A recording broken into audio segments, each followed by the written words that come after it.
BCB নির্বাচনে অনিয়মের তদন্ত রিপোর্ট আইসিসিকে অবগত করার পরই নেওয়া হবে চূড়ান্ত সিদ্ধান্ত, তেমনটাই বলেন ক্রীড়া প্রতিমন্ত্রী আমিনুল হক। সাভার বিকেএসপির পরিদর্শনে গিয়ে কথা জানান ক্রীড়া প্রতিমন্ত্রী। এছাড়া তদন্ত কমিটির মুখোমুখি না হয়ে সামাজিক মাধ্যমে সাবেক ক্রীড়া উপদেষ্টা আসিফ মাহমুদের বক্তব্য ছেড়ে দিলেন জনগণের পর্যালোচনার জন্য।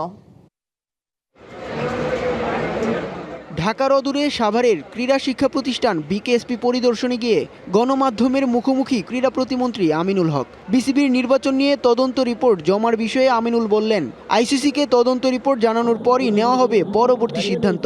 সকালবেলা তদন্ত কমিটি এসে তদন্ত প্রতিবেদন তারা দিয়ে গেছে এবং আমরা দেওয়ার পরে তাৎক্ষণিকভাবে এখানে আন্তঃমন্ত্রণালয়ের একটি মিটিং ডেকেছিলাম আমি, এবং সেই মিটিংয়ে আমরা আলাপ আলোচনা করেছি এবং আমরা আমাদের যে আইসিসি রয়েছে সেই আইসিসিকে তদন্ত রিপোর্টটি অবগত করার পরে আমরা পরবর্তী সিদ্ধান্ত গ্রহণ করব ইনশাআল্লাহ।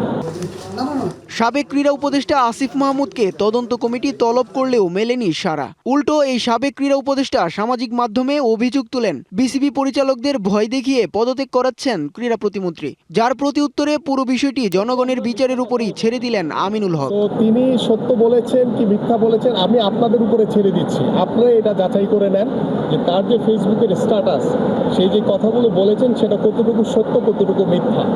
সবশেষ ক্রীড়া উন্নয়নের প্রশ্নে প্রতিমন্ত্রী বললেন, ঢাকার বিকেএসপির মতো বিভাগীয় ও উপজেলা পর্যায়ের বিকেএসপিগুলোর সুযোগ সুবিধা বৃদ্ধি করা হবে। উৎস রশিদ, ডিবিসি নিউজ, ঢাকা। কি বুঝলেন ভাই? অনলি যেটাই চাই।